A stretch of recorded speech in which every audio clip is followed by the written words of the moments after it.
नमो भगवते वासुदेवाय। ओम नमो भगवते वासुदेवाय। ओम नमो भगवते वासुदेवाय। ओम ओम नमो भगवते वासुदेवाय। नारायणं नमस्कृत्य नारायणं नमस्कृत्य नरं चैव नरोत्तमम् नरं चैव नरोत्तमम् देवीं सरस्वतीं व्यासं देवीं सरस्वतीं व्यासं ततो जयमुदीरयेत्। ततो जयमुदीरयेत्। नष्टप्रायेषु अभद्रेषु नष्टप्रायेषु नित्यं भागवत सेवया नित्यं भागवतसेवया भगवती उत्तम श्लोके भगवत्युत्तमश्लोके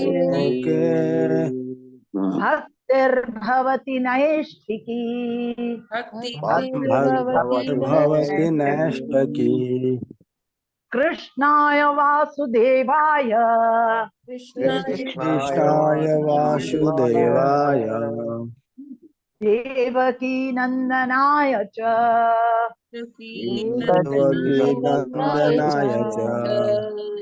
नंदगोपकुमाराय नन्दगोपकुमाराय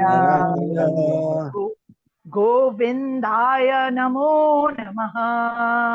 गोविन्दाय नमो नमः। मूकं करोति वाचालं मूकं करोति वाचालं पंगुं लंघयते गिरिं लंघयते गिरिं यत्कृपातमहं वन्दे यत्कृपातमहं वन्दे परमानन्दमाधवम् परमानन्दमाधवम्। मंगलाचरण। ओम अज्ञानतिमिरान्धस्य ज्ञानाञ्जनशलाकया चक्षुरुन्मीलितं येन तस्मै श्रीगुरुवे नमः। श्रीचैतन्यमनोभीष्टं स्थापितं येन भूतले स्वयं रूपः कदा मह्यं ददाति स्वपदान्तिकं। वन्देऽहं श्रीगुरोः श्रीयुतपदकमलं श्रीगुरून् वैष्णवांश्च श्रीरूपं साग्रजातं सहगण रघुनाथान्वितं तं सजीवं साद्वैतं सावधूतं परिजनसहितं कृष्ण चैतन्य देवं श्रीराधा कृष्ण पादान् सहगण ललिता श्री विशाखान्वितांश्च। हे कृष्ण करुणा सिंधु दीनबंधु जगत्पते गोपेश गोपिका कांत राधा कांत नमोस्तुते। तप्त कांचन गौरांगी राधे वृंदावनेश्वरी वृषभानुसुते देवी प्रणमामि हरिप्रिये। वाञ्छाकल्पतरुभ्यश्च कृपा सिन्धुभ्य एव च पतितानां पावनेभ्यो वैष्णवेभ्यो नमो नमः। नमो विष्णुपादाय कृष्णपृष्ठाय भूतले श्रीमद् भक्ति वेदांत स्वामिन् इति नामिने। नमस्ते सरस्वते देवे गौरवाणी प्रचारिणे निर्विशेष शून्यवादी पाश्चाद देशे तारिणे। जय श्री कृष्ण चैतन्य प्रभो नित्यानंद श्री अद्वैत गदाधर शिवासादि गौर भक्त वृंद। हरे कृष्ण कृष्ण कृष्ण हरे हरे हरे राम राम राम हरे हरे। हरे कृष्णा। सभी को दंडवत प्रणाम। आदरणीय दंडवत प्रणाम। Thank you, Rajashri Joshi Mataji, for leading the japa session and doing the Bhagavatam prayers. बहुत बहुत आपका धन्यवाद। आप सभी का हार्दिक अभिनंदन है आज की इस्कॉन अयोध्या के प्रातःकालीन जप सत्र में। और अब समय हो गया हरे है प्रभुपाद कृष्ण जी के कोट का। सभी को हरे कृष्णा हरे कृष्णा हरे माता कृष्ण जी। माता जी, कृष्ण दंडवत माता प्रणाम। प्रणाम हरे माता जी कृष्ण प्रभु जी। प्रभु जी, दंडवत प्रणाम। हरे कृष्ण माता जी, स्क्रीन दंडवत विजिबल है। जी हरे माता कृष्ण जी। माता जी। हरे कृष्णा प्रभु जी जी। माता जी बहुत अच्छी तरह विजिबल है। जी, तो आज है हरे कृष्ण 4 माता मई। जी।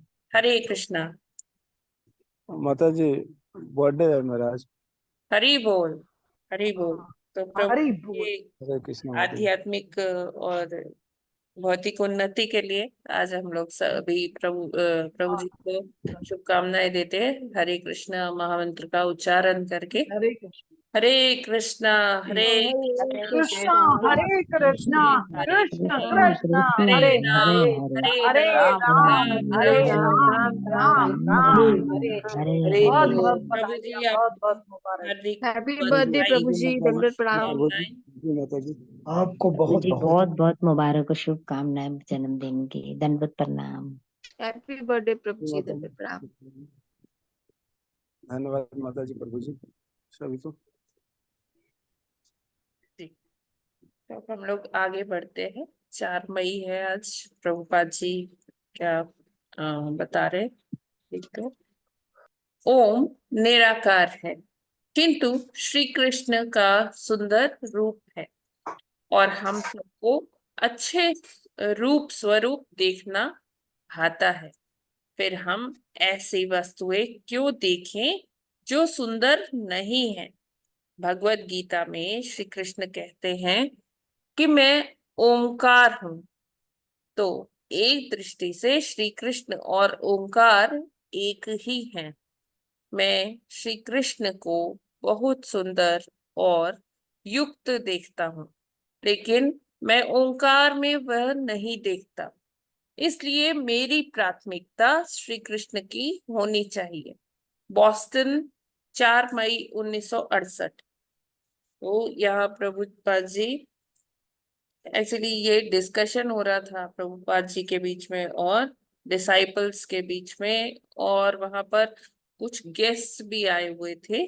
तो वहां पर पूरी ये डिस्कशन चल रही थी कि क्योंकि उस समय में कुछ ऐसे संस्थाएं थी जो वहाँ पहुंची थी कि हाँ हम आपको मेडिटेशन सिखाएंगे, हम आपको ऐसे किस तरह से मेंटल पीस कैसे प्राप्त करते हैं ये सिखाएंगे। तो उस टाइम पर ये चर्चा वहां पर यूएस में बहुत मतलब होता था कि मायावाद को और निर्विशेषवाद और के साकार रूप में भगवान को देखना चाहिए। तो ये उसी का एक अंश है। तो प्रभुपाद जी यहाँ एक्सप्लेन करते हैं कि भगवत गीता में भगवान ने कहा है कि शब्दों में मैं ओम हूँ। अक्षर में भगवान ने क्या कहा, अक्षरों में मैं अ हूँ। क्योंकि जैसे वर्णमाला के हर अक्षर में अ निहित होता है। अगर हम क कहें, ख कहें, ग घ, तो क प्लस अ वो का बनता है। ख प्लस अ वो क्या बनता है, खा। तो इस तरह से भगवान कहते हैं कि शब्दों में मैं ओमकार, जो शब्द, तो ये जो ओम है वो कैसे बना है, अ उ और म से ओम बना है। तो यहाँ भगवान जी कहते हैं कि गीता में कि शब्दों में मैं ओंकार हूँ। और प्रभुपाद कहते हैं कि हाँ भगवान जैसे हर चीज में कहते हैं, पेड़ों में मैं ये हूँ, नदियों में मैं ये हूँ, है ना। हर चीज में जो श्रेष्ठ चीज है भगवान उसमें अपने बताते हैं। लेकिन भगवान का जब एक साकार रूप है और जो बहुत सुंदर रूप है ना, जिसको देख कर नजरें नहीं हटती है, भगवान का ऐसा रूप है, ऐसा लगता है उनका चितवन ऐसा है कि देखते ही जाए, देखते ही जाए, है ना, कि उससे मन नहीं भरता है। और भगवान के इतने सुंदर अलंकार है, सारे जितने भी उनकी ड्रेसिंग होती है, जितना उनका आभूषण होता है, सब कुछ बहुत ही सुंदर लगता है जब भगवान उसे धारण करते हैं।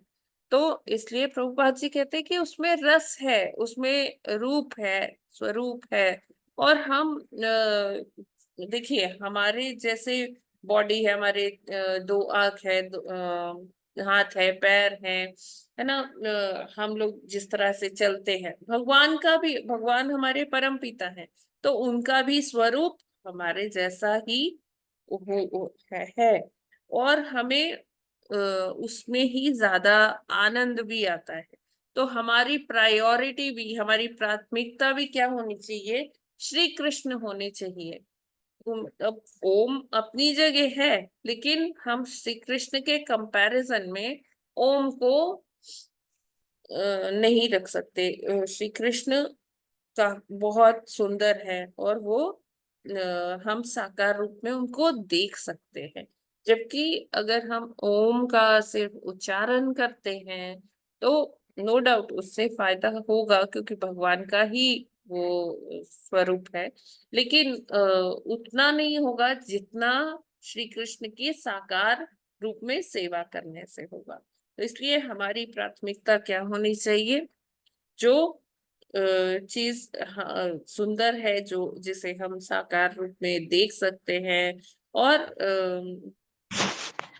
मतलब हम भगवान की पूरी सेवा करें। क्योंकि भक्त का भाव कैसे पूर्ण होता है? भगवान की सेवा करके। और सेवा निराकार की नहीं होती, ओम शिव निराकार। साकार। और सेवा हम किसकी कर सकते हैं? जो साकार है। हरे कृष्णा। जगत गुरु श्रील शिल प्रभुपाद की प्रभुपाद जय। की जय। हरे कृष्ण माता जी। यस प्रभु। भगवान का साकार रूप है, और हाँ भगवान ने ये भी कहा है कि मैं ओंकार हूँ। तो प्राथमिकता हमेशा साकार रूप की दी जाती है उसमें, क्योंकि भगवान का जो है उसमें रस है, चितवन है भगवान की। लेकिन माता जी, ऐसा भी आया है कि भगवान के नाम में जो है साकार रूप के नाम में ओंकार शब्द जो है निहित है। जैसे ओम विष्णुवे नमः हम बोलते हैं, लेकिन भगवान के नाम के साथ ओम नहीं बोलते हैं। तो ऐसा भी शास्त्रों में आया है कि ओम शब्द जो है भगवान के नाम में निहित है। और इसी तरह से जो वो एक वो आया है क्लीन कृष्णाय गोविंदाय गोपी जन वल्लभाय। तो उसमें क्लीन शब्द जो है भगवान के नाम के आगे जो ब्रह्मा जी ने उच्चारण किया था, ऐसा आया है कि ओम शब्द इसमें क्लीन शब्द में निहित है।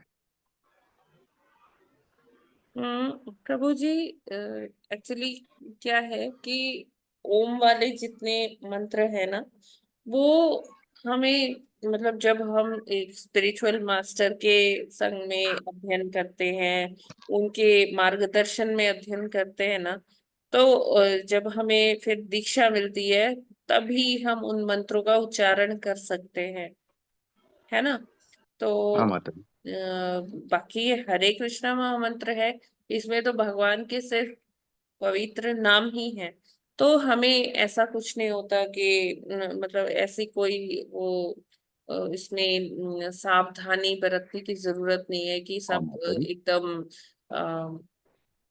अच्छा शुद्ध हो, शुद्ध जगह पर बैठ कर करना है, खुद भी एकदम स्वच्छ हो के। ये हरे कृष्णा महामंत्र हम कहीं भी चलते फिरते बैठते उठते कर हाँ, सकते हैं, क्योंकि इसमें बहुत अच्छी बात है। भगवान का पवित्र नाम है ना। हाँ। और जो ओम है, जहां भी लग जाता है, जिस मंत्र के पीछे मतलब जिस मंत्र के शुरू में ओम लग जाता है, तो उसमें हमें बड़ी सावधानी बरतनी पड़ती है। हाँ, लेकिन माता जी, हरे कृष्ण मंत्र में भी कहीं एक जगह आया है कि ओंकार निहित है। प्रभु जी मैंने नहीं पढ़ा, अच्छा माता जी, ठीक है। है ना, तो इसके बारे में मैं कमेंट नहीं कर पाऊंगी, हाँ माता जी, ठीक है। है ना। क्योंकि हाँ। वैसे तो भगवान कहते ही हैं कि वो शब्दों में ओंकार है। हाँ माता जी, ठीक है। ऑब्वियसली कि तो भगवान अगर है तो उनके नाम में ये है, ठीक है ना। अगर हाँ। हम कृष्ण कह रहे हैं तो इट मीन्स कि हम वो भी ले रहे हैं। ओम लेकिन भी कह रहे हैं। जो हमारे आचार्य हैं, उन्होंने हमें बाकी ऐसे मतलब ऐसे आता है कि हमें ओम वाले मंत्र का मतलब अपने आप से उच्चारण नहीं करना चाहिए। जब हमें ठीक है माता दीक्षा जी। मिली हो और वो मंत्रों का जैसे अभी लोग गायत्री मंत्र, महामृत्युंजय मंत्र हाँ ऐसे माता ही जी। बोलने लगते हैं। वो मतलब इस तरह से बोलने चाहिए। आजकल तो सीडीज वगैरह ये सारी चीजें अवेलेबल है ना, गायत्री मंत्र, हाँ माता जी। हाँ महामृत्युंजय मंत्र की लोग अपने छोटे छोटे बच्चों को भी रटा देते हैं। वो तोतली भाषा में मतलब उसको उल्टा सीधा भी बोलते हैं, तो हाँ ये माता जी। गलत है। उसको तो ये वाले मंत्र ना तो हमें अपने मुंह में ही बोलने चाहिए, उसका उच्चारण नहीं करना चाहिए। गायत्री हो गई, महामृत्युंजय हो गया, और भी मंत्र है, तो हमें बहुत सावधानी बरतनी है अच्छा उसमें। माता जी, ये वाले गायत्री और ऐसे गुरु महामृत्युंजय हमें मंत्र दीक्षा मुंह दे में ही करना तभी चाहिए है? करना है। जी। इनको बोलकर नहीं करना चाहिए, गायत्री मंत्र वगैरह कुछ हाँ, लोग अगर यस। करते हैं। जी। हाँ, लेकिन हरे कृष्ण मंत्र जो है वो बोल के ही किया हाँ, जाता बोल है ऐसा के तो। हम एकदम हाई पिच में बोल कर सकते हैं। हाँ माता जी, हाँ माता जी, बहुत अच्छी ये बात मालूम पड़ी। जी। क्योंकि जो है, क्योंकि कहीं कहीं गायत्री मंत्र का भी गीता में आया है ना, कि गायत्री मंत्र का जाप करके वो जो है फलाना वो हाँ, ऐसे वो बोलो। जब ब्राह्मण दीक्षा मिल जाती है तब हाँ कर सकते हैं। ठीक है माता जी, बहुत अच्छा पता पड़ा। ठीक है। ठीक। तो हरे कृष्ण माता जी। जी प्रभु जी, हरे कृष्ण। एक माता जी है ना, ओम महाविष्णु ज्वलंतम सर्वतोमुखम निरसिंहम भद्रम मृत्यु मृत्यु नाम्यहम। तो उसमें भी ओम है, वो भी तो विष्णु भगवान का ही मंत्र है। हाँ प्रभु जी, ऐसे कई मंत्र हैं जी, बिल्कुल। हाँ, महाविष्णु तो यही है, भगवान कृष्ण ही है। हम्म। यस प्रभु जी। माता, हाँ तो उसमें तो ओम है माता जी। और हाँ प्रभु जी, ये, ओम बहुत सारे मंत्रों में है। आप क्या जी माता कहना जी, चाहते हैं? नहीं मतलब दुर्गा माता में ओम है, शंकर भगवान के मंत्र में ओम है, हाँ। लेकिन विष्णु भगवान में भी तो ओम है ना। हाँ जी, बिल्कुल है। हाँ, वही मैं जानना चाहता हूँ कि ओम तो है। ओम तो है ही, वो तो मैं कह ही रही हूँ, बहुत सारे मंत्रों में ओम होता है। क्योंकि चाहे वो शिव जी की भक्ति, जैसे हम कहते हैं ना, कोई भी हम हवन करते हैं, वो अल्टीमेटली होता किसके लिए है? विष्णु जी के लिए होता है।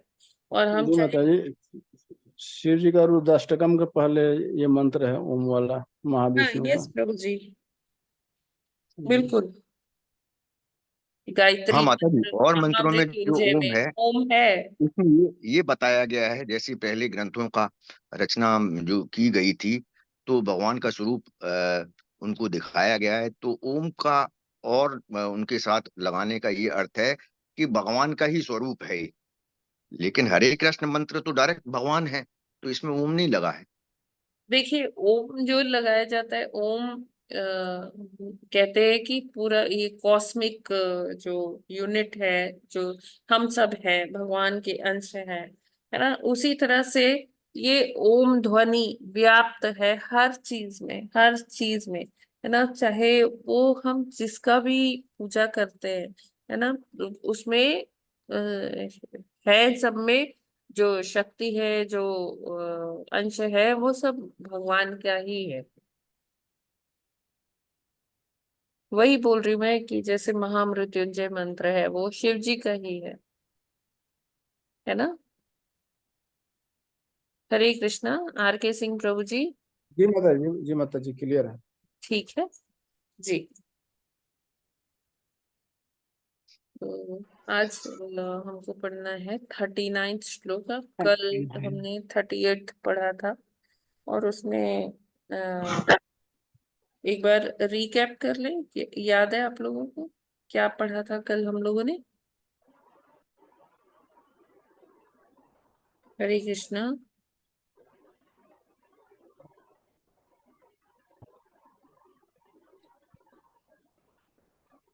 हरे कृष्णा। हरे कृष्ण माता जी। जी, कल हम लोगों ने क्या पढ़ा था? और मैत्री मुनि ये बता रहे थे। वचन वो कर्म से मानसिक चिंतन भगवान का द्वारा नाम का जप जाना जा करना सकता चाहिए, है और उनका समस्त इंद्रियों तो को भगवान के कुछ। नाम में लगाना चाहिए। ये हाँ, आया था और कल वाले में। मानसिक चिंतन से नहीं। और हाँ भगवान की महिमा असीम है, और जी। भगवान अचिंत्य है। हम भगवान को केवल अपने मानसिक ऊहापोह से नहीं समझ नहीं सकते, जान सकते। मंडूक हाँ माता वाले जी, फिलॉसफी से और गीता का भी एक नहीं समझ रेफरेंस आपने सकते। दिया था। हमें हम्म। एक प्रामाणिक गुरु के मार्गदर्शन में उनसे कथा श्रवण करके, कीर्तन करके जब हम ऐसे करते हैं तब हमें भगवान समझ में आते हैं, समझ और इसी हाँ अनुपात में माता जी, समझ में आते हैं गीता जितने गीता के 13वें और अनुपात में 14वें हम अध्याय में उनके दिया गया। प्रति श्रद्धा रखते हैं। श्रद्धा रखते हैं। भगवान उतना ही रिवील करते हैं जितना हमारी उनके प्रति भक्ति और श्रद्धा है। ठीक, तो अभी हम लोग आगे बढ़ते हैं, 39वां श्लोक आज पढ़ते हैं। यस माता जी।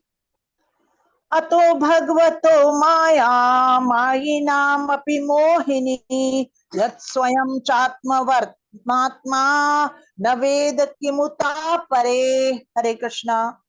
हरे हरे कृष्णा। कृष्ण। ततो भगवतो मायिनामपि मोहिनी यस्मै चातं वर्तात्मा न वेद किमुता परे। हरे कृष्णा। हरे हरे कृष्णा। कृष्ण। अतो अतो भगवतो माया मायिनामपि मोहिनी यत् स्वयं चात्म आत्मात्मा न वेद किमुता परे। हरे कृष्ण। हरे कृष्णा। अतो भगवतो माया मायिनामपि मोहिनी यत् स्वयं चात्मवर्तात्मा न वेद किमु तापरे। हरे Krishna. Hare Krishna.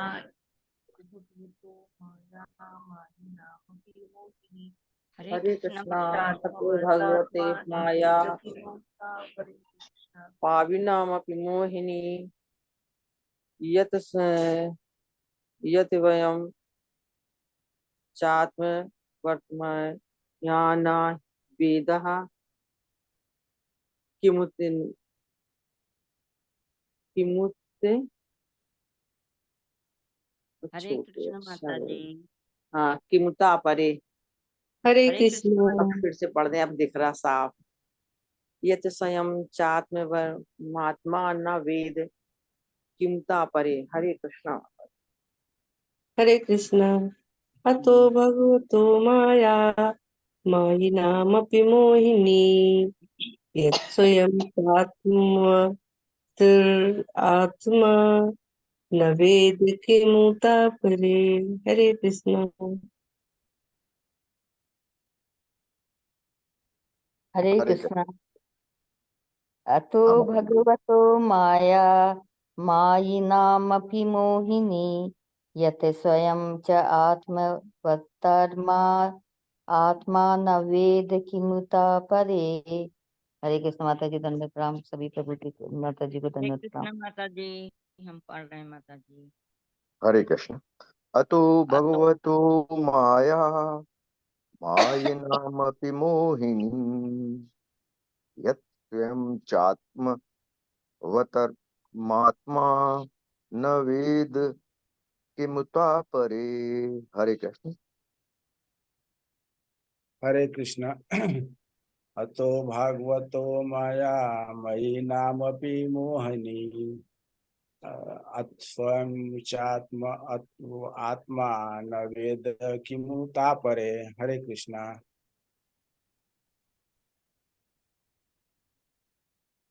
Hare Krishna. Thank you so much. शब्दार्थ, अनुवाद और तात्पर्य श्रील प्रभुपाद जी के द्वारा। श्रील प्रभुपाद जी की जय। शब्दार्थ, अतः इसलिए, भगवतः ईश्वरीय, माया शक्तियां, माइनाम जादूगरों को, अपि भी, मोहिनी मोहने वाली, यत जो, स्वयं अपने से, च भी, आत्मवर्तम आत्मनिर्भर, आत्मा आत्म, न नहीं, वेद जानता है, किम क्या, उत विषय में कहना, अपरे अन्यों की। अनुवाद, पूर्ण पुरुषोत्तम भगवान की आश्चर्यजनक शक्ति जादूगरों को भी मोहग्रस्त करने वाली है। यह निहित शक्ति आत्माराम भगवान तक को अज्ञात है, अतः अन्यों के लिए यह निश्चय ही अज्ञात है। तो यहाँ क्या बता रहे हैं, जो पूर्ण पुरुषोत्तम भगवान हैं उनकी जो शक्तियां हैं, अलग अलग प्रकार की शक्तियां हैं, है ना, वो लोगों को विस्मित कर देती है। इवन ऐसी शक्ति है भगवान की जो जादूगरों को भी ऐसा लगता है कि हाँ बहुत बड़ा जादूगर है, और वो मोहग्रस्त हो जाते हैं उसी में। और ये शक्तियां जो है भगवान तक, भगवान भी अपने कार्य कर जाते हैं, है ना, और लेकिन वो अब मतलब इतना डेलिबरेटली, मतलब वो सोचते नहीं कि हाँ मैं ये शक्ति का इस्तेमाल करके ये कार्य करूं। वो कार्य उनके जस्ट भ्रिकुटियों के इशारे पे हो जाता है। और मतलब उनमें भी कितनी कितनी शक्ति है, भगवान ने भी इसका अनुमान लगाया नहीं। ऐसा नहीं है कि भगवान जान नहीं सकते हैं, जान सकते हैं, लेकिन जो ये सारे कार्य होते, कार्यकलाप होते, भगवान उसको इतना हम जैसे हमें कोई कार्य करना होता है, हमें उसके पीछे पूरी प्लानिंग और पूरा कई मंथन करना पड़ता है कि क्या चीज कैसे होगी, ये कैसे होगा, वो कैसे होगा। लेकिन भगवान बहुत उसे एफर्टलेसली कर लेते हैं, और इतना अनुमान लगाते नहीं है कि उनकी ऐसी शक्ति भी हो सकती है। तो वो हमेशा ही लोगों के लिए क्या होता है कि बहुत विस्मय कारक होता है। तो जादूगर भी उससे मोहग्रस्त हो जाते हैं। तात्पर्य पढ़ते तो हमें और ज्यादा क्लैरिटी आएगी। प्रभुपाद जी समझाते हैं तात्पर्य।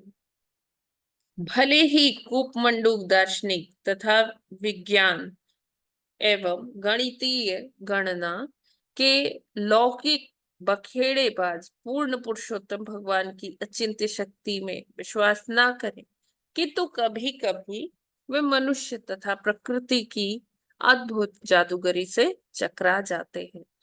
लौकिक जगत के ऐसे जादूगर तथा बाजीगर भगवान के दिव्य कार्यकलापों की जादूगरी से सचमुच ही चकरा जाते हैं, किंतु वे अपने मोह को यह कहकर सामंजित करने का प्रयास करते हैं कि यह सब पौराणिक कल्पना है। तो आ, हम देखते हैं कि जैसे मतलब इसमें प्रभुपाद जी ना कटाक्ष कर रहे हैं किस पर, जो दार्शनिक होते हैं, फिलोसफर्स होते हैं। कहते हैं अरे ये सब किताबी बातें हैं, इसमें अब आज के टाइम में इसकी कोई सार्थकता नहीं है। ये सब कुछ नहीं होता, ये सब काल्पनिक है, पौराणिक है ना। और इसमें ये बुकिश है, किताबों में लिखा हुआ है, ऐसा होता नहीं है। तो ऐसे जो विद्वान होते हैं वो भगवान की अचिंत्य शक्ति पर भरोसा नहीं होता उनको, भगवान के ऊपर, भगवान के कार्यकलापों के ऊपर वो भरोसा नहीं कर पाते हैं।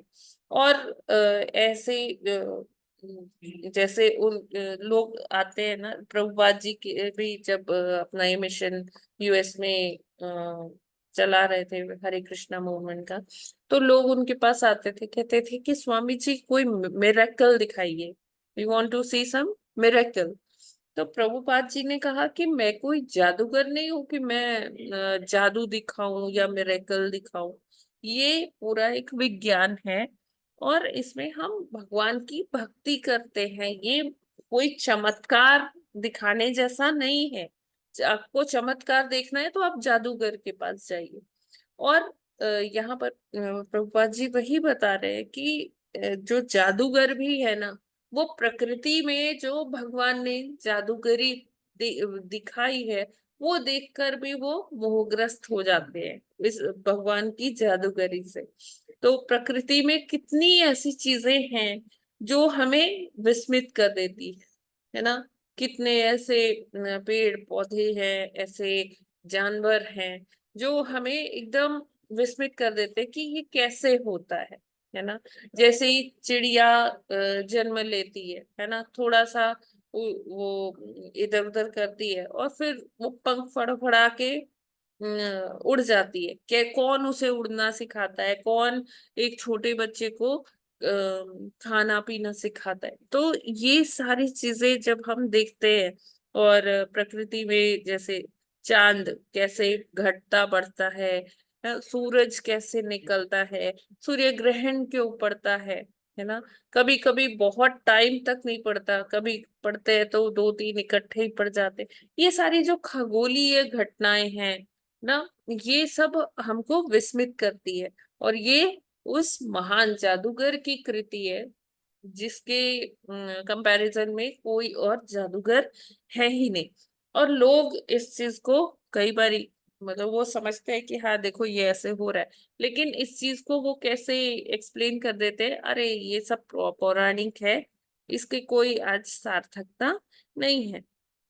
लेकिन हम अगर देखते हैं, हम अगर भगवान पे भरोसा करते हैं, हम आध्यात्म के दृष्टिकोण से देखते हैं, तो हमें पता चलता है कि हाँ, हर चीज के पीछे भगवान ही है, वो ही सर्व कारण कारणम है।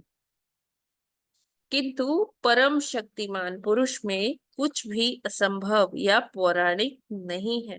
लौकिक विवाद प्रिय लोगों के लिए सबसे आश्चर्यजनक पहेली यह है कि एक ओर जहां वे परम पुरुष की असीम शक्ति की लंबाई चौड़ाई का गणना करने में लगे रहते हैं, वहीं उनके श्रद्धालु भक्तजन व्यवहार जगत में भगवान की अद्भुत जादूगरी की प्रशंसा करने मात्र से भव बंधन से मुक्त कर दिए जाते हैं।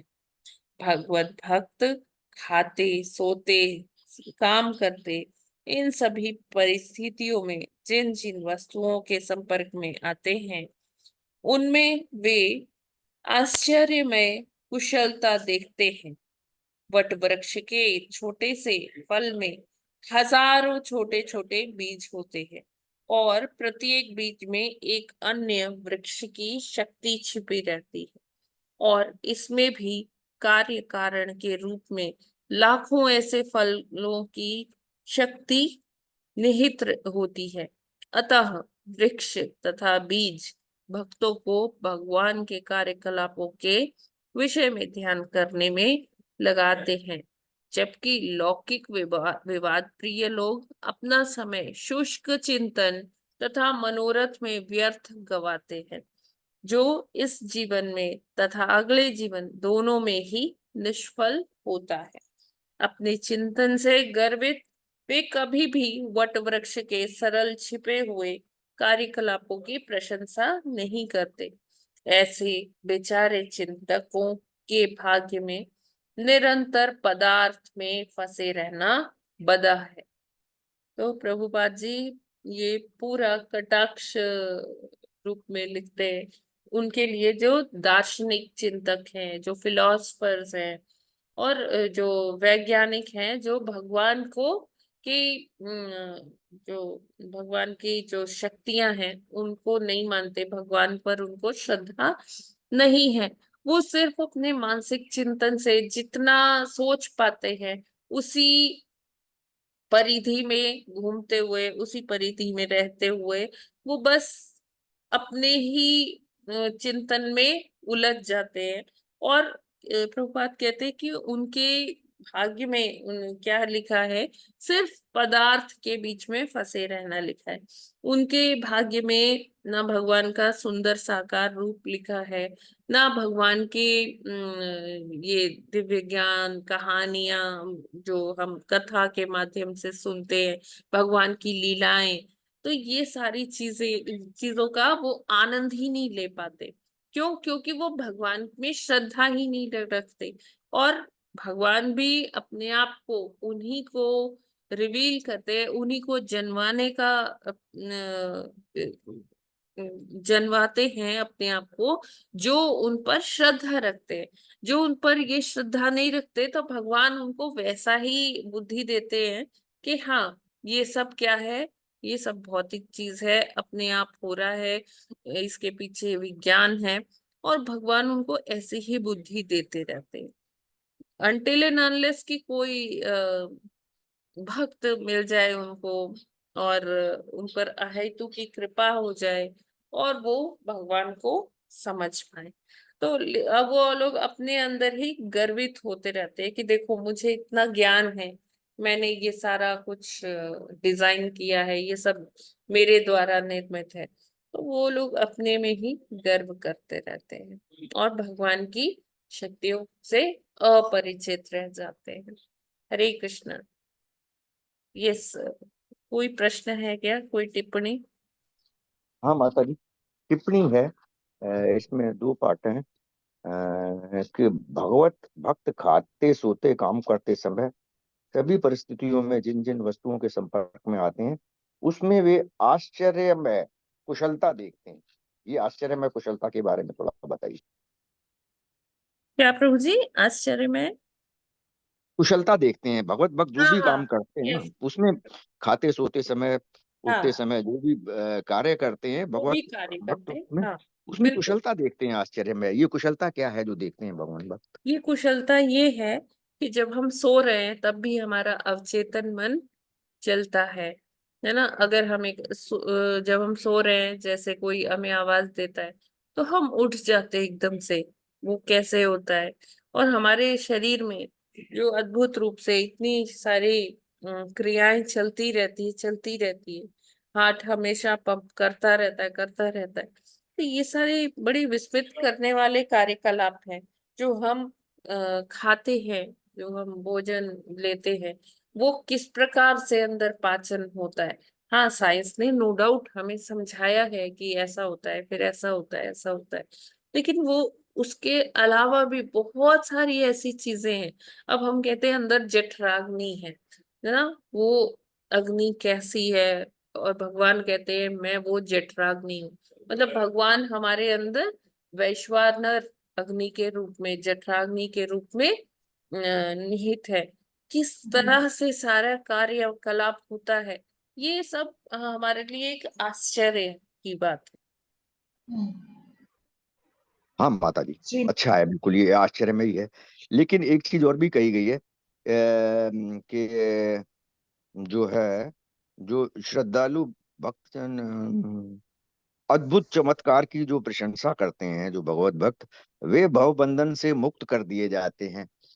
तो प्रशंसा अद्भुत चीजों की तो एक तरह से भगवान का इनडायरेक्ट गुणगान हुआ ना। हाँ, तो भगवान का ग्लोरिफिकेशन डायरेक्ट हुआ। गुणगान तो हरे कृष्ण मंत्र है ना, तो नहीं, इनडायरेक्ट से भी ये बता रहे हैं जैसे कि भक्त लोग स्तुतियां करते हैं ना कि भगवान आपने ऐसा किया, भगवान आपने ऐसे किया। जैसे प्रहलाद महाराज स्तुति करते हैं भगवान की कि भगवान मैं तो अकिंचन हूँ, मैं इस योग्य नहीं हूँ कि मैं आपका महिमा मंडन कर पाऊँ। लेकिन अपने शब्दों में मैं जैसे कर पा रहा हूँ, मैं आपका गुणगान करने का प्रयास कर रहा हूँ कि आपने हमेशा अपने भक्तों के लिए आप आते हो, भक्तों के लिए आप कितना सहते भी हो ना। प्रहलाद महाराज ने बहुत गुणगान किया है ना हाँ भगवान माता जी। की। जो भी कार्यकलाप है, कुंती महारानी जी ने किया है। ऐसे समय समय पर अलग अलग भक्तों ने भगवान का विशेष प्रकार से गुणगान किया है। भीष्म देव जी ने बहुत सुंदर गुणगान किया है। तो ये केवल ये गुणगान करने मात्र से उनको क्या होता है, भगवत धाम की प्राप्ति हो जाती है। हाँ माता जी, समझ गजेंद्र गया। ने हाँ गजेंद्र जो कि उसकी चेतना भी इतनी नहीं थी, लेकिन उन्होंने गजेंद्र ने, उनको याद आया कि हाँ अब मैं और नहीं लड़ सकता मगरमच्छ से। अब उनको बस एक ही नाम याद आया, क्या? वो भगवान। तो उन्होंने तुरंत भगवान की स्तुति स्टार्ट कर दी और उनका उद्धार हो गया। हरे कृष्ण, हम माता जी समझ गए। ये भगवान की प्रशंसा या गुणगान है, ना कि प्रकृति की, चंद्रमा सूर्य पेड़ पौधों की, है ना? ये है। तो ये भगवान की प्रशंसा नहीं है, नहीं, इसलिए वो ये भवबंधन से सूर्य मुक्त हो चंद्र जाते हैं। है तो हम उनको भगवान की ही अभिव्यक्ति समझकर ये भगवान का गुणगान कर सकते हैं कि ये जो सूर्य चंद्रमा है, हाँ ये आंखें हैं, है ना। हाँ तो वो बहुत अद्भुत इस तरह का वर्णन हाँ आता है भक्तों के द्वारा उनके हाँ हाँ ग्लोरिफिकेशन पे। गुणगान भगवान का ही होना है, ना हाँ कि उनके जो ये सब बनाए हुए हैं, क्योंकि भगवान प्रशंसा भगवान की करनी है। जी बिल्कुल, क्योंकि ठीक है माँ। उन्हीं के द्वारा ये सब निर्मित है। हाँ, तो उसमें पूजा प्रशंसा भगवान की ही होगी, ना कि जी। उन चमत्कारों की। ठीक है हम्म। माता। ठीक है। किसी और का कोई प्रश्न इसमें? नहीं तो फिर हम ये 40वां श्लोक करते हैं। जी माता ओके। जी आप। हरि बोल ही माता जी। जी राजेश जी माता जी। जी माता जी। 48 श्लोक है। जी 40वां श्लोक। यतो अप्राप्य न्यवर्तन्त वाचश्च मनसा सह अहं चान्य इमे देवास्तस्मै भगवते नमः। हरे कृष्णा। हरे कृष्ण। हरे कृष्णा। यतो अप्राप्य न्यवर्तन्त वाचस्य मनसा सह अहं चान्य इमे देवास्तम अस्तस्मै भगवते नमः। हरे कृष्णा। आप लोग बाद में पढ़ लीजिएगा क्योंकि समय कम है, फिर रह जाएगा डिस्कशन। तो अभी पढ़ लेते हैं ये श्लोक, आप लोग बाद में अपने आप से पढ़ते रहिएगा। शब्दार्थ, अनुवाद और तात्पर्य श्रील प्रभुपाद जी के द्वारा। श्रील प्रभुपाद जी की जय। यतः जिससे, अप्राप्य माप ना सकने के कारण, न्यवर्तन्त प्रयास करना बंद कर देते हैं, वाचः शब्द, च भी मनसा मन से, सह सहित, अहम च अहंकार भी, अन्य अन्य, इमे ये सभी, देवा देवतागण, तस्मै उस भगवते भगवान को, नमः नमस्कार करते हैं। अनुवाद। अपने अपने नियंत्रक देवों सहित शब्द, मन तथा अहंकार पूर्ण पुरुषोत्तम भगवान को जानने में असफल रहे हैं। अतएव हमें विवेक पूर्वक उन्हें सादर नमस्कार करना होता है। तो यहाँ पर क्या बता रहे हैं कि जो नियंत्रक देव है, जो हर चीज के एक नियामक देवता होते हैं ना, और शब्द मन तथा अहंकार, भगवान को कोई पूरी तरह से नहीं जान पाया। वही है कि जो जितनी तीव्रता से भक्ति करता है वो भगवान को उतना जान पाता है, और हम उनको कभी भी पूरा नहीं जान सकते। मानव रूप में तो बिल्कुल नहीं, क्योंकि हमारी इंद्रियां ही अपूर्ण है ना। तो हम चाहे मतलब उनको ऐसा नहीं है कि बिल्कुल नहीं जान सकते। अपनी श्रद्धा से, अपनी सेवा से, भक्ति से हम भगवान को जान सकते हैं। और भगवान की इतनी असीमित शक्तियां हैं, इतने असीमित गुण हैं कि पूरी तरह से उनका पार पा पाना बहुत मुश्किल है। ये जैसे ब्रह्मा जी भी उनके अनंत काल से गुण गा रहे हैं, शेष जी उनके अनंत काल से अपने अनंत मुखों से उनके गुण गाए जा रहे हैं, और लेकिन अभी उनके गुण समाप्त ही नहीं हो रहे। भगवान इतने असीम हैं। और उनका जो, अगर हम देखें कि विराट रूप का बात करें, तो वो इतने हर जगह व्याप्त है, हर दिशा में व्याप्त है कि हम उस रूप का पार भी नहीं पा सकते। तो हमें क्या करना है कि भगवान को नमस्कार करना है, उनकी सेवा में रत रहना है, तभी हम उनको थोड़ा बहुत भी समझ सकते हैं। तात्पर्य। कूप मंडूक आकलक आकलक यह आपत्ति उठा सकता है कि यदि भगवान वाणी, मन तथा अहंकार के नियंता देवों द्वारा, जो कि क्रमशः वेद, ब्रह्मा, रुद्र तथा बृहस्पति इत्यादि देवता हैं, अज्ञेय हैं, तो फिर भक्तगण इस अज्ञात वस्तु में इतनी रुचि क्यों दिखाएं। तो प्रभुपाद कहते हैं कि जो दार्शनिक चिंतन है ना, वो ये सबमिशन रख सकते हैं कि ठीक है, जब भगवान जैसे ब्रह्मा जी के लिए भी, शिव के लिए भी, और जितने बड़े बड़े नियामक देव हैं उनके लिए भी भगवान इतने, उनको भी इतने आसानी से नहीं समझ में आते, और पूरी तरह से तो आज तक किसी को समझ ही नहीं आए भगवान। तो जो मानव है उसकी तो बुद्धि कम है, जो भक्त है इतनी उनमें मानसिक जो बुद्धि है वो इतनी विकसित नहीं है, तो वो इतनी रुचि क्यों ले, अपना समय यूं ही क्यों गवाए। तो प्रभुपाद कहते हैं इसका उत्तर यह है कि भक्तों को भगवान की लीलाओं को जानने में जो दिव्य आनंद प्राप्त होता है वह निश्चय ही अभक्तों तथा मानसिक चिंतकों के लिए अज्ञात है। तो इसका केवल यही आंसर है। अब हम भी देखिए, हम लोग रोज आते हैं, पढ़ते हैं। अगर हम जिस दिन, अगर एक दिन ना पढ़ पाए भागवतम, तो हमें लगता है कि ऐसे कुछ अधूरापन सा लगता है, ऐसा लगता है कि कुछ मिसिंग है, कुछ मिसिंग है। सारा दिन हम यही सोचते रहते हैं। तो जिसकी आदत पड़ गई, जिसको इसका चस्का लग गया है, जैसे शराबी को शराब का नशा रहता है, तो एक भक्त को ना भगवान की लीलाएं सुनने का नशा रहता है। वो कितनी कितनी देर, घंटों घंटों, अगर देखिए हमारे पास समय की व्यवस्था ना हो, हमें सबको अपने अपने कार्यों पर नहीं लगना हो, ऑफिसेज नहीं जाना हो, तो हम और देर तक बैठ सकते हैं ये चर्चा के लिए, है ना।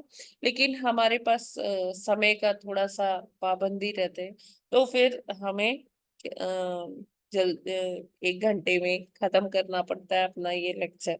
लेकिन भक्त लोग जो, और जो भजनानंदी भक्त होते हैं और भगवान की लीलाओं में सदैव रत रहते हैं, वो सारा सारा दिन भगवान का चिंतन करते हैं, है ना। दिन में 20-20 घंटे, 22-22 घंटे भगवान के लीलाओं को ही सुनते रहते हैं, उसी का श्रवण करते हैं, फिर उसका कीर्तन करते हैं और अपना जीवन यूं ही बिता देते हैं।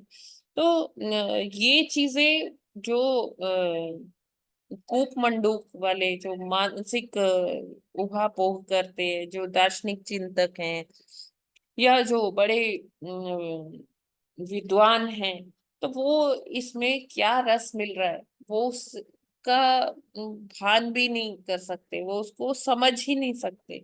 वो सोचेंगे क्या ये समय नष्ट कर रहे हैं क्या, सुबह से बस एक कथा चलती जा रही है, चलती जा रही है, सुनते जा रहे, सुनते जा रहे, इसमें क्या मजा आ रहा है तुमको, और ये अपना इतना टाइम क्यों खराब कर रहे हैं। तो वो लोग, उनको, जिनको इस रस के बारे में ज्ञात नहीं है, वो लोग ऐसी ही बातें करते हैं। यदि कोई दिव्य आनंद का आस्वाद नहीं कर लेता, तब स्वाभाविक है कि वह अपने चिंतन तथा मनगढ़ंत निष्कर्षों से वापस लौट आएगा, क्योंकि वह उन्हें ना तो वास्तविक मानेगा, ना आनंदवर्धक। अब जिसको भगवान में रुचि है ही नहीं, वो कैसे समझेगा कि भगवान ने इतने बालपन में ही 2 अर्जुन के वृक्ष अपने कमर के जोर से ओखल में बंधे थे और उनको वृक्ष को गिरा दिया और उसमें से देवता निकले। उसको इसमें मजा ही नहीं आएगा, वो सोचेगा ये एक कोरी कल्पना है।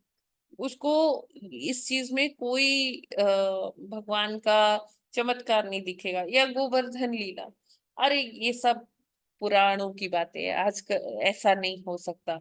वो लोग इसको, इसमें भी क्वेश्चंस करेंगे। और जो मतलब ऐसे दार्शनिक चिंतक हैं, वो भगवान में भी त्रुटियां निकालने में एक पल नहीं लगाते, चाहे राम जी का हो, चाहे कृष्ण लीला में हो।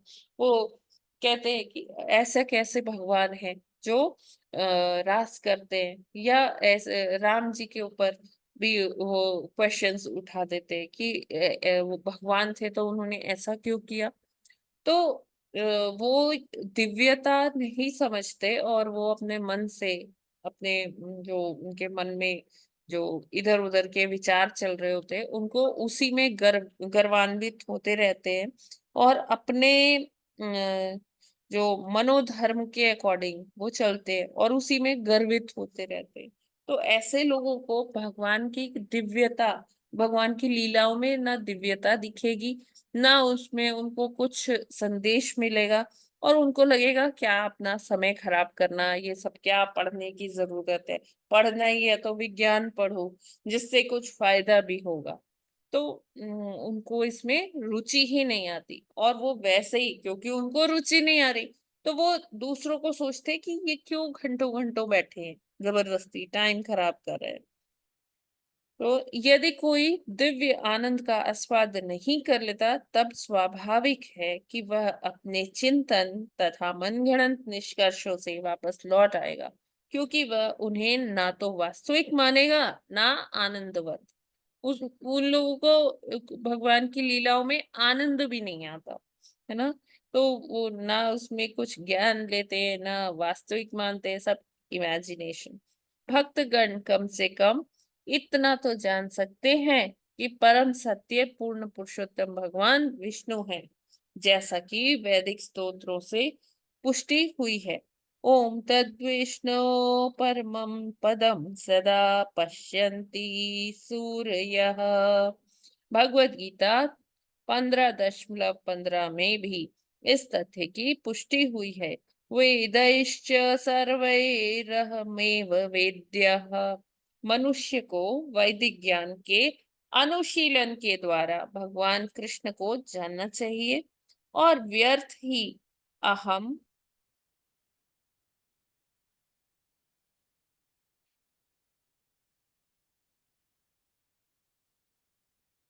व्यर्थ ही अहम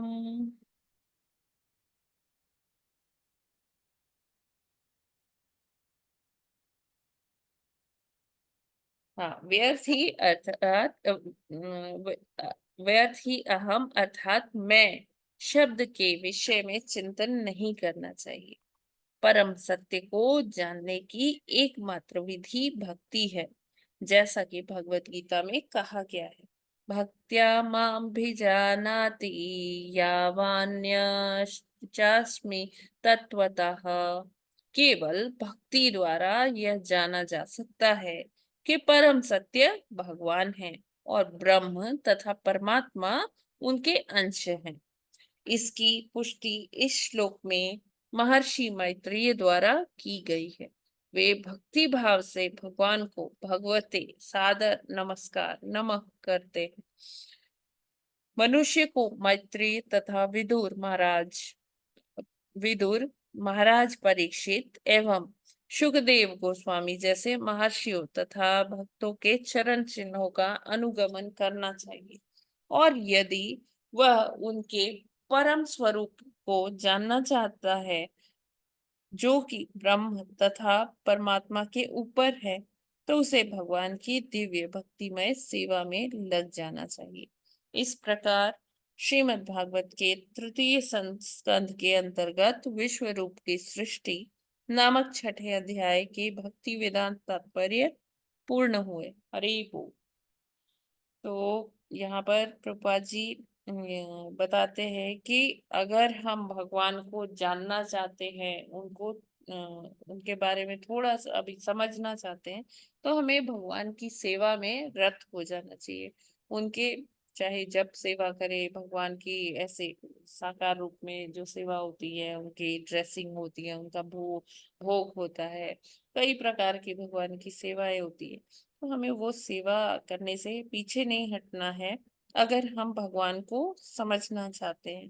भगवान को वो ही समझ पाते हैं जो ये जानते हैं कि जो पूर्ण पुरुषोत्तम भगवान है वो कौन है, वो कृष्ण है। और विष्णु के रूप में कुछ लोग उनको भजते हैं, और जो परमात्मा है ब्रह्म है, ये भगवान के ही अलग अलग रूप है जो भगवान प्रदर्शित करते हैं। कभी अपनी ब्रह्म ज्योति, और कभी हमारे हृदयों में जो परमात्मा बन के वास करते हैं। तो हमें इन सारी अवस्थाओं में से क्रॉस होना पड़ता है साकार भगवान के दर्शन करने के लिए, भगवत प्राप्ति करने के लिए। हरे कृष्णा। इसमें कोई प्रश्न है क्या? हरे कृष्ण माता जी। जी। भक्त लोग जो होते हैं भगवान की दिव्यता को समझते हैं तथा जानते हैं कि भगवान पूर्ण पुरुषोत्तम भगवान कृष्ण हैं, जी। और उनको जानने के लिए भक्ति करते हैं, चाहे वो जप हो, चाहे उनकी लीलाएं हों, चाहे उनकी वो हो। लेकिन कुछ लोग फिर भी पूर्ण पुरुषोत्तम भगवान को विष्णु रूप में बचते हैं। हाँ जी। तो इस बारे में थोड़ा, विष्णु जी को बचते हैं, थोड़ा इसके बारे में बताइए, वो कितना जस्टिफाइड है? देखिए, विष्णु जी को भजते तो ये जो विष्णु तत्व है तो उसमें कोई बुराई नहीं है प्रभु जी। विष्णु भी अच्छा माता जी। भगवान के ही रूप है।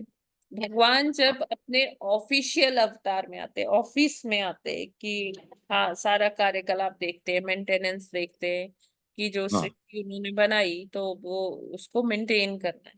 तो हाँ विष्णु रूप में एक्चुअली ज्यादा लोग ये समझ नहीं पाते कि हाँ विष्णु कृष्ण से आए, तो उनको अगर वो विष्णु को भी भज रहे हैं तब भी उनके मतलब वो उनको भगवान मिल जाएंगे। अच्छा माता जी, बस यही थोड़ा सा वो था, क्योंकि माता जी हम तो करीब 40 साल हो गए ना, जी जी, तो आपने विष्णु जी को बताया। बजते थे। हाँ, तो अब उसमें कृष्ण को कोई, बजते हैं डायरेक्ट। तो ये हाँ बहुत अच्छा है, शास्त्रों के माध्यम से आप आचार्य लोगों से जो मालूम हुआ, और वो मंत्र सबसे आसान भी है। जी और अन्य जो पूजा है, वो या कथाएं हैं या भक्ति है, वो थोड़ा सा डिफरेंट भी पड़ जाती है, लेकिन नाम तो काफी लंबे समय तक ले सकते हैं ना, जो कि सरल भी है जी जी जी। और मन को भाता भी है, और पूर्ण है अपने आप में, ये शास्त्रों के द्वारा और आपके द्वारा ज्ञात हुआ। तो इसलिए विष्णु जी के बारे में भी मैंने जानना चाहा। ठीक है माता जी। तो विष्णु जी भगवान के ऑफिशियल अवतार कह सकते हैं, है ना? ठीक है माता जी, हाँ एक ही विस्तार। बात है, लेकिन है वो ऑफिशियल हाँ, अवतार। तो जैसे कोई भक्त विष्णु की सेवा करते हैं, विष्णु की पूजा करते हैं, तो धीरे धीरे उनको, जैसे अब आपको आपने इतने टाइम विष्णु जी की आराधना की, तो अब हाँ आपको उनका असल रूप समझ में भी आ रहा है। आप भागवतम हाँ के हाँ माध्यम से वो पढ़ रहे हैं, तो आपको समझ में आ रहा है अब कि हाँ पूर्ण पुरुषोत्तम भगवान कृष्ण है। तो इसी तरह से भगवान अपने आप को धीरे धीरे रिवील करते हैं अपने भक्त को, ठीक है माता जी। है ना? ऐसे हाँ माता जी। परिस्थिति बना देते हैं कि आप भागवतम पढ़िए। हाँ ठीक है ना? हाँ, लेकिन माता जी एक शब्द इसमें और था, इससे हाँ जी। पिछले वाले उसमें था कि इवन भगवान जो है वो थोड़ी अतिशयोक्ति नहीं है, आत्माराम भगवान तक को अपनी निहित शक्ति अज्ञात है। हाँ, ये थोड़ा सा अतिशयोक्ति नहीं है ये शब्दों में? नहीं नहीं नहीं, शब्दों में कोई वो नहीं है। देखिए, भगवान अपने जो शक्तियां, ऐसा नहीं है कि भगवान गणना करने हमेशा बैठे रहते हैं। अच्छा, ये काम मैंने अपनी इस शक्ति से किया, ये काम मैंने अपनी इस शक्ति, वो तो जस्ट भ्रुकुटियों के इशारे से सब संपन्न हो जाता है भगवान का, हाँ एफर्टलेसली। माता जी। जैसे मैंने बोला था कि हमें कोई काम करना होता है ना, तो हमें उसके पीछे कितने दिनों से प्लानिंग करनी पड़ती है, महीनों से प्लानिंग करनी पड़ती है। फिर हम सबको बोलते हैं रेस्पॉन्सिबल कि देखो ऐसा करना है, ये करना है। उसमें भी कई बारी हमें सक्सेस मिलता है, कई बारी नहीं मिलता है ना? हाँ माता जी, वो इतने लेकिन इतने भगवान शक्तिशाली हैं कि वो की, अपने आप ही चीजें हो जाती हाँ हैं। भगवान के लिए कुछ भी असंभव नहीं है। और भगवान को ज्यादा मेहनत भी करनी नहीं पड़ती है। ठीक है माता जी, इसलिए अज्ञात कहा गया है, जैसे टीवी एफोर्टलेस पर हो हम जाती। देखते हैं ना, जैसे सीरियल आता है श्री कृष्ण लीला का, तो उसमें जब भगवान कंस का वध करते हैं ना, तो उसमें ऐसा लगता है कि हाँ भगवान को भी चोट लग रही है, भगवान को बहुत बल लगाना पड़ रहा है कंस को उठाने के लिए, कंस को पटकने के लिए। लेकिन ऐसा नहीं है, भगवान सब बहुत एफर्टलेसली करते हैं। हाँ माता जी समझ गए, इतनी ज्यादा शक्तिशाली हैं इसलिए अज्ञात हाँ, कहा गया है, वो होती अपनी जाती हैं शक्तियों चीजें। की गणना नहीं करने बैठते, तो कई हाँ वो बार करनी ही नहीं को पड़ती। भी नहीं ज्ञात होता कि अच्छा उनके पास ये शक्ति भी है, क्योंकि काम हो रहा है। हाँ माता जी ठीक है, ठीक है माता जी, पूरा क्लियर है सारा। जी। हरे कृष्ण। किसी का कोई प्रश्न या टिप्पणी? हरे कृष्णा। हरे कृष्णा माता जी। जी प्रभु जी। जी माता जी, क्वेश्चन नहीं है, टिप्पणी है हाँ हाँ कि हम लोगों से चाहे जो निर्विशेष ब्रह्म को मानते हैं, चाहे निरंकार को मानते हैं, उससे तो अच्छा वो रसखान थे जो भगवान को बहुत जल्दी पहचान गए थे। हाँ जी बिल्कुल। यस। अपने पद में लिखा है कि हाँ शेष सुरेश महेश दिनेश सुरेश हूँ जय निरंतर गावे। हाँ। शेष नारद से सुख सुरेश व्यास, महेश गणेश। हाँ जी। सुरेश हूँ जय हाँ हाँ निरंतर यस। गावे। और नारद से सुख व्यास रहे पचिहारी गए पर पार न पावे। यस प्रभु जी बिल्कुल बिल्कुल। तो हम लोग अभी तक भगवान विष्णु को ही मेन मानते थे, उन्हीं के पूजा करते थे जब तक भागवतम में, चाहे भागवत गीता में हम इंटर नहीं किए थे तब तक हाँ हम भी वो तो हमसे बहुत आगे थे, रफ खान मतलब मुस्लिम होने के बावजूद भी हाँ भगवान को बिल्कुल पहचान प्रभु जी। गए। देखिए और कितना ऐसे सुंदर कविता लिखे हैं। कितने ही मुस्लिम भक्त हैं थे जिन्होंने चैतन्य महाप्रभु के मूवमेंट के बाद शिक्षा भी ली, दीक्षा भी ली और उन्होंने प्रचार प्रसार भी किया।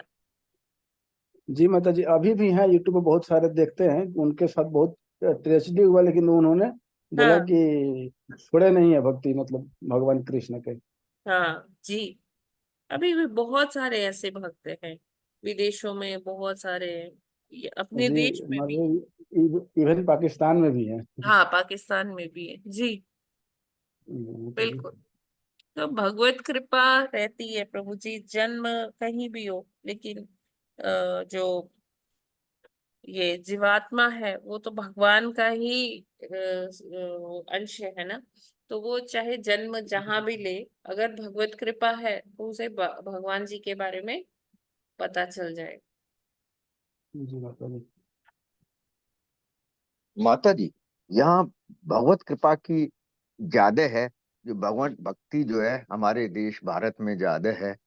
तो वो लोग जो भारत में जन्म लेते हैं, जो कि वैसे जो है कर्म भूमि है भगवान की, जहाँ सब बहुत सारी चीजें वो पवित्रता की उसमें आती हैं, तो वो भी तो क्या कहते हैं, भगवान की कृपा से ही होता है ना, कि हाँ पूर्व जी। जन्मों के ऐसे कर्म हैं उनके, कि भारत में जन्म लिया जहाँ भारत भूमि भक्ति। में जन्म मिलना बहुत ही सौभाग्य की बात है। हाँ माता जी, क्योंकि यहीं ज्यादा उनको जो है इस चीज का अवसर मिलेगा कि वो देखिए भक्ति हाँ, करें। यहाँ पर उनको ऐसा वातावरण मिलेगा कि मतलब उनको नैसर्गिक रूप से भक्ति करने में सरलता रहेगी। लेकिन इसका मतलब ये नहीं है कि जो विदेशों में है, कुछ जीवात्माएं ऐसी होती है जो भगवान की बहुत करीबी, बहुत निकट होती है।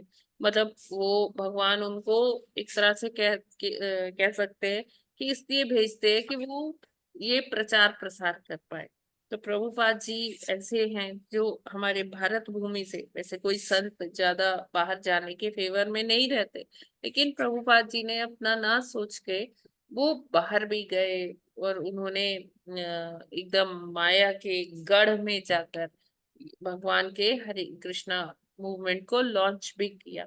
और उसके परिणाम भी हम देख रहे हैं, कितने सुखद परिणाम है, कितने अच्छे परिणाम है। और भक्ति किसी स्थान या किसी संप्रदाय मतलब किसी जाति की वो मोहताज नहीं। भक्ति के लिए बस भगवान की अहेतु की कृपा चाहिए। वरना देखिए हमारे देश में भी कितने ऐसे नास्तिक अभी भी पड़े हुए हैं, है ना। हाँ माता जी, ठीक कह रहे हैं आप। भगवान की अहेतु की कृपा से ही भक्ति मिलती है, जी। ऐसे नहीं मिलती है, और पूर्व जन्म के कर्मों पर संस्कारों से। जी ठीक है, तो हरे कृष्ण। आज यहीं पर विराम करते हैं। आप सभी को वरुतनी एकादशी का बहुत बहुत शुभकामनाएं। आज व्रत का पालन करना है और कल पारण है। कल 9:45 बजे तक हमें पारण कर लेना है, 5:19 से 9:45 तक पारण का समय है। और आज अन्न से परहेज करें, और बाकी आप अपने हिसाब से, अपने स्वास्थ्य के हिसाब से ले सकते हैं, फल, दूध आदि चीजें। हरे कृष्णा। हरे कृष्ण। माता जी, एकादशी के बारे में इस बार कुछ डाला नहीं है इसमें, हाँ, साइट पे आया नहीं। मैं कर देती हूँ, मैं कर हरे कृष्णा, धन्यवाद, प्रणाम माता जी। ग्रंथराज श्रीमद् भागवतम की जय। जगत गुरु श्रील प्रभुपाद की जय। नामाचार्य हरिदास ठाकुर की जय। अनंत कोटि वैष्णव भक्त वृंद की जय। वाञ्छा कल्पतरुभ्यश्च कृपा पतितानां पावनेभ्यो वैष्णवेभ्यो नमो नमः। हरे कृष्णा। हरे कृष्णा माता जी, दंडवत प्रणाम। हरे कृष्णा। सबको दंडवत प्रणाम।